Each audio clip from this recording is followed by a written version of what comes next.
Hello दोस्तों, बहुत बहुत स्वागत है अपने यूट्यूब चैनल हिंदी साहित्य की पाठशाला में। आज मैं आपके लिए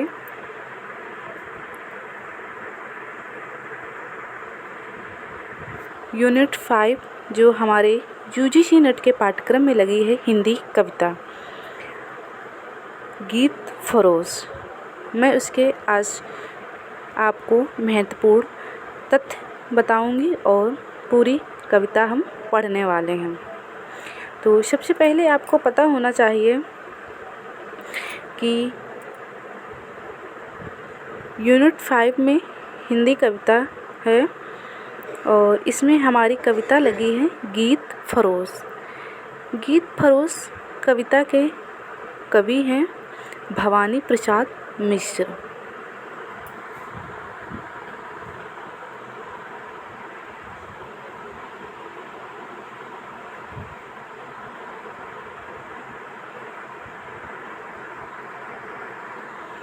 और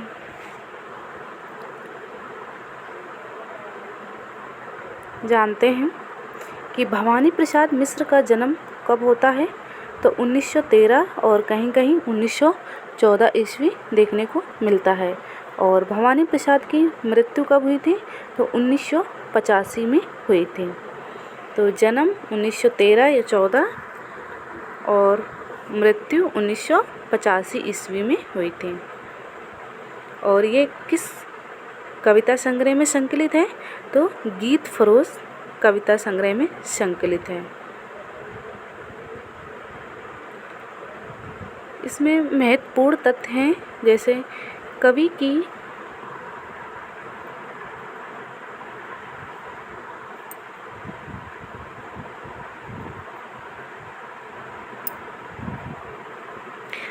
की व्यक्तिगत पीड़ा की अभिव्यक्ति। दूसरा पॉइंट है उपभोक्तावादी युग की विसंगतियाँ।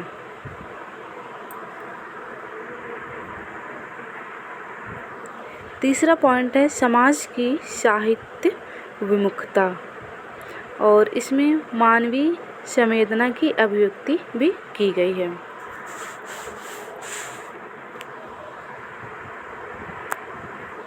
अगला पॉइंट है गीत फरोश कविता के, ये जो हमारी कविता लगी है गीत फरोश कविता को अज्ञे द्वारा संपादित दूसरा सप्तक में स्थान मिला है। इम्पोर्टेंट है, आपसे पूछा जा सकता है कि भवानी प्रसाद मिश्र का कौन सा सप्तक माना गया है, तो दूसरा सप्तक माना गया है। किसके अनुसार? अज्ञे जी के अनुसार।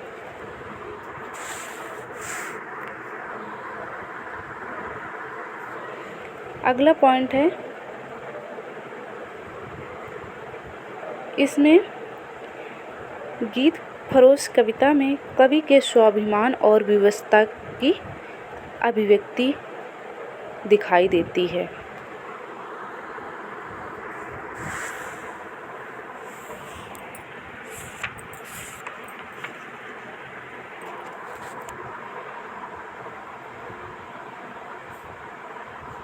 अगला पॉइंट है कि भवानी प्रसाद मिश्र को सहजता का कवि माना जाता है।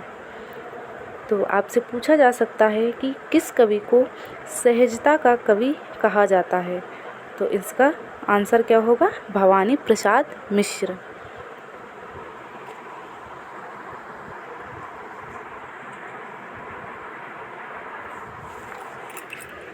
अब हम लोग कविता पढ़ना प्रारंभ करते हैं।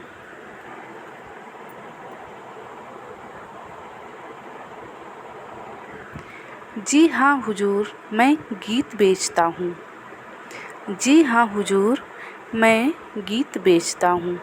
मैं तरह तरह के गीत बेचता हूँ। मैं किस्म किस्म के गीत बेचता हूँ। कवि कह रहा है कि जी हाँ हुजूर, मैं गीत बेचता हूँ। मैं तरह तरह के गीत बेचता हूँ।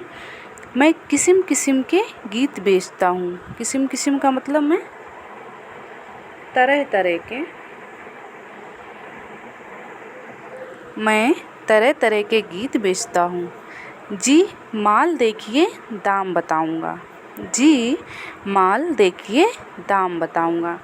जैसे हम लोग कपड़े लेने जाते हैं तो वहाँ पे जो दुकान वाला होता है वो कहता है ना कि पहले आप माल देखिए फिर मैं दाम बताऊंगा, यानी कि मैं पहले आप कपड़े देखिए फिर इसके बाद में मैं दाम बताऊंगा। तो वही कवि कहते हैं कि जी हाँ हुजूर, मैं गीत बेचता हूँ, मैं तरह तरह के गीत बेचता हूँ, मैं किस्म किस्म के गीत बेचता हूँ, यानी कि हर प्रकार के गीत कवि यहाँ बेचता है। जी माल देखिए दाम बताऊंगा।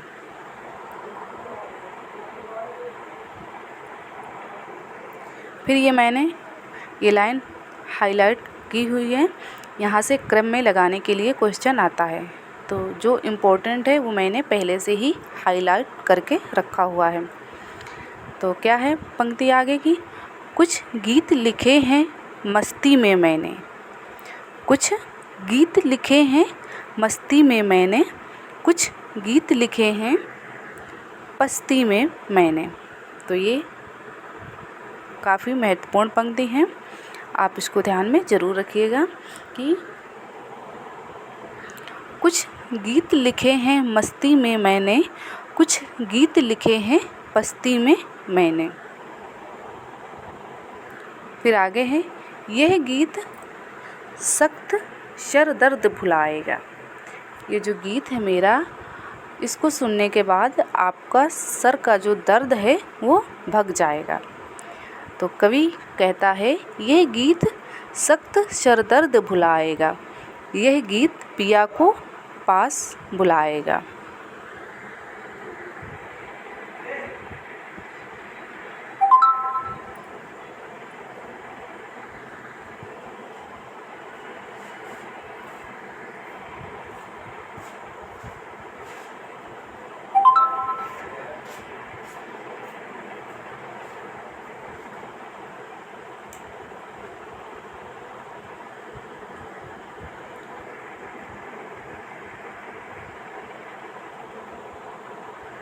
आगे है, यह गीत सख्त सरदर्द भुलाएगा, यह गीत पिया को पास बुलाएगा।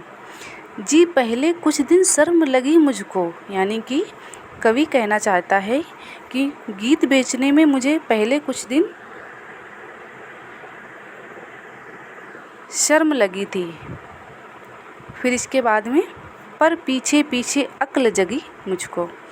जी पहले कुछ दिन शर्म लगी मुझको, पर पीछे पीछे अक्ल जगी मुझको।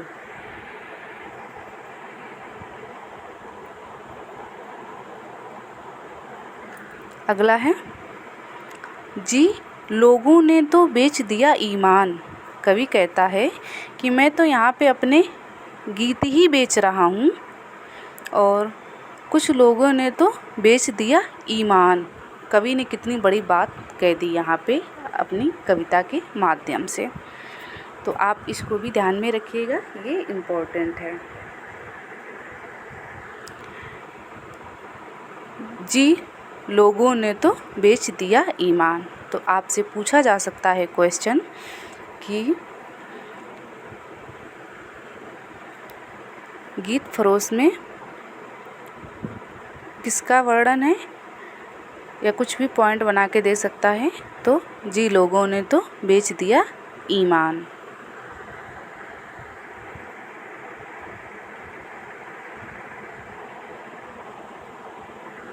फिर है आगे, जी पहले कुछ दिन शर्म लगी मुझको, पर पीछे पीछे अक्ल जगी मुझको, जी लोगों ने तो बेच दिया ईमान।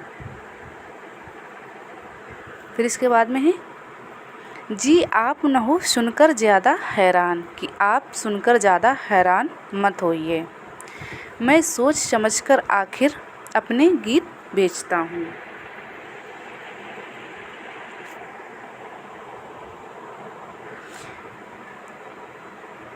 जी हाँ हुजूर, मैं गीत बेचता हूँ, मैं तरह तरह के गीत बेचता हूँ, मैं किस्म किस्म के गीत बेचता हूँ।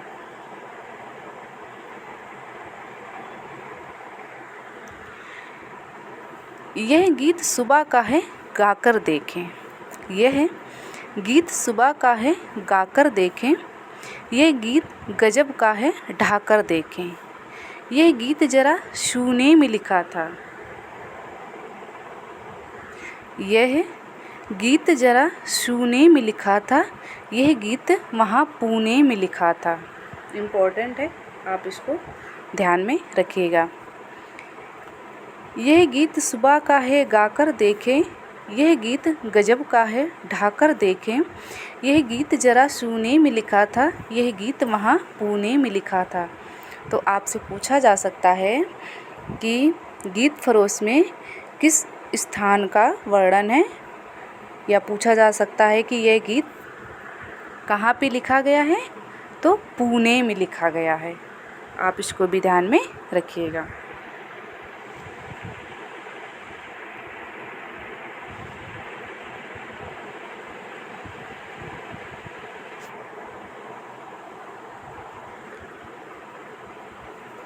यह गीत पहाड़ी पर चढ़ जाता है, यह गीत पहाड़ी पर चढ़ जाता है, यह गीत बढ़ाए से बढ़ जाता है।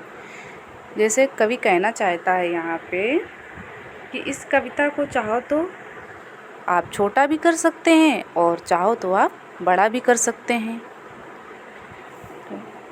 यह गीत पहाड़ी पर चढ़ सकता है, यह गीत बढ़ाए से बढ़ जाता है, यह गीत भूख और प्यास भगाता है। यह गीत भूख और प्यास भगाता है, जी यह मसान में भूख जगाता है। यह गीत भूख और प्यास भगाता है, जी ये मसान में भूख जगाता है। यह गीत भुआली की है हवा हुजूर, यह गीत भुआली की है हवा हुजूर, यह गीत तपेदिक की है दवा हुजूर। तो क्वेश्चन बन सकता है कि गीत फरोश कविता में किस बीमारी का जिक्र हुआ है, तो तपेदिक का जिक्र हुआ है। आप इसको भी ध्यान में रखिएगा।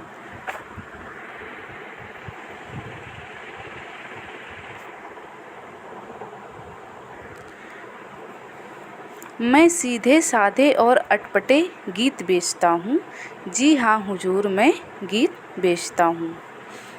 मैं तरह तरह के गीत बेचता हूँ, मैं किस्म किस्म के गीत बेचता हूँ।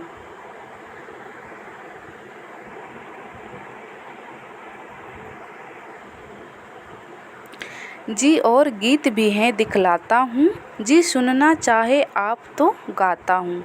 जी छंद और बेछंद पसंद करें, यानी कि आप हर तरीके के जो गीत हैं हमारे पसंद करें। जी अमर गीत और वे जो तुरंत मरे, ना बुरा मानने की इसमें क्या बात।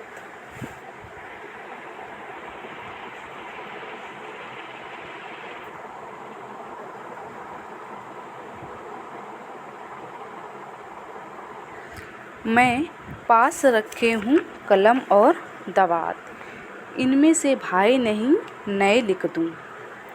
जैसे आप कपड़े की दुकान में जाते हैं, वहाँ पे अगर आप साड़ी सूट कुछ भी कपड़े लेते हैं, आपको पसंद नहीं आता है, तो दुकानदार यही बोलता है ना कि अगर आपको ये पसंद नहीं है तो मैं और दूसरे दिखा देता हूँ। वहीं ये कवि कहना चाहता है कि मैं पास रखे हूँ कलम और दवात, इनमें से भाई नहीं नए लिख दूँ।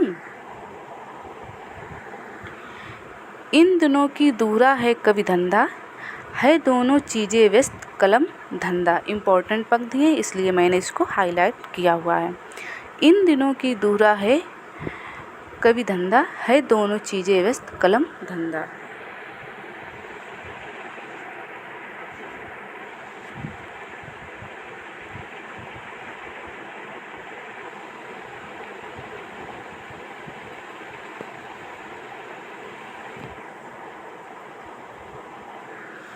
कुछ घंटे लिखने के कुछ फेरी के, जी दाम नहीं लूँगा इस देरी के। मैं नए पुराने सभी तरह के गीत बेचता हूँ, जी हाँ हुजूर मैं गीत बेचता हूँ। मैं तरह तरह के गीत बेचता हूँ, मैं किस्म किस्म के गीत बेचता हूँ।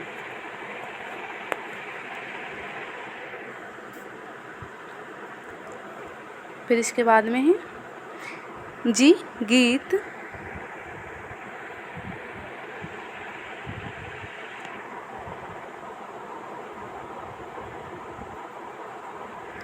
जी गीत जन्म का लिखूं मरण का लिखूं, जी गीत जन्म का लिखूं या मरण का लिखूं, जी गीत जीत का लिखूं या शरण का लिखूं। यह गीत रेशमी है ये खादी का, यह गीत पित्त का है ये वादी को।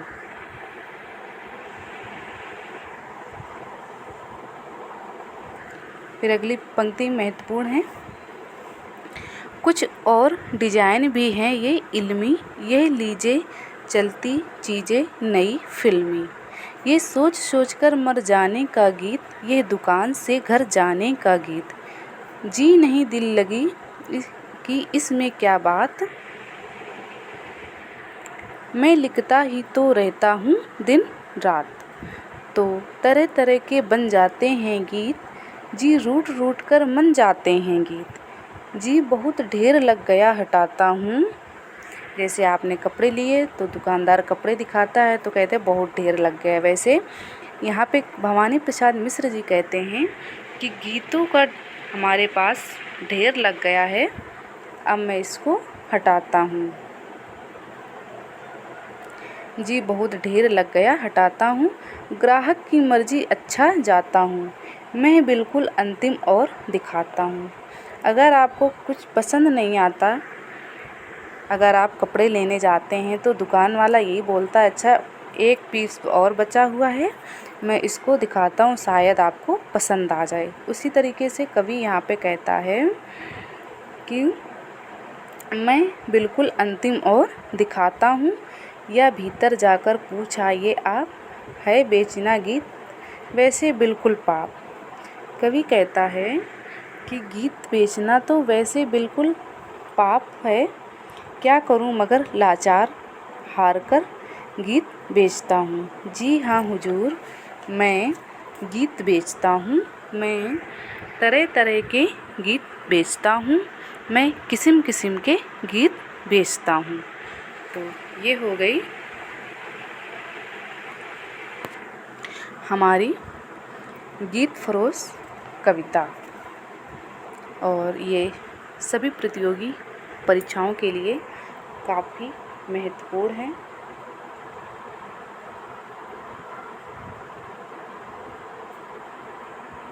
मैं उम्मीद करती हूँ कि आपको ये समझ में आई होगी कविता, और ये काफ़ी अच्छी भी कविता है। इसमें भवानी प्रसाद मिश्र लिखते हैं कि गीत फरोश शीर्षक हंसाने वाली कविता है। मैंने बड़ी तकलीफ़ में लिखी थी, मैं पैसे को कोई महत्व नहीं देता, लेकिन पैसा बीच बीच में अपना महत्व स्वयं प्रतिष्ठित करा लेता है।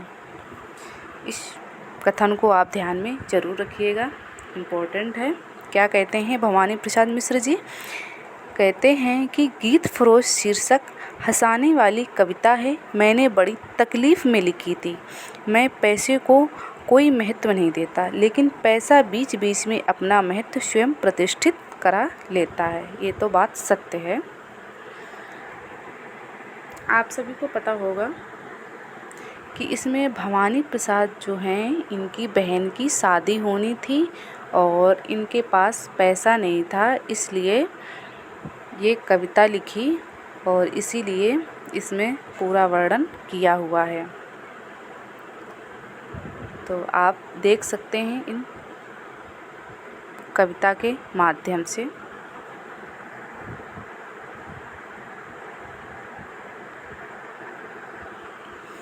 काफ़ी अच्छी है कविता है। लिखते हैं भवानी प्रसाद मिश्र जी कि मुझे अपनी बहन की शादी करनी थी, पैसा मेरे पास नहीं था, मैंने कलकत्ता में बन रही फिल्म के लिए गीत लिखे। आदमी की जो साधना का विषय है वह उसकी जीविका का विषय नहीं होना चाहिए। ये इम्पोर्टेंट है। फिर इसके बाद में अगला पॉइंट देखते हैं। 1972 ईस्वी में साहित्य अकादमी पुरस्कार मिला था भवानी प्रसाद मिश्र जी को बुनी हुई रस्सी रचना के लिए। और गांधी का बेटा भवानी प्रसाद मिश्र ने खुद को कहा है और ये स्वतंत्रता सेनानी थे। तो ये हो गए भवानी प्रसाद मिश्र जी के महत्वपूर्ण पॉइंट और इनकी गीत फरोश कविता। मैं उम्मीद करती हूँ कि आपको ये समझ आई होगी। अगर आप मेरे चैनल पर पहली बार आए तो चैनल को सब्सक्राइब और वीडियो को लाइक शेयर ज़रूर करें। मिलते हैं अगली कविता में।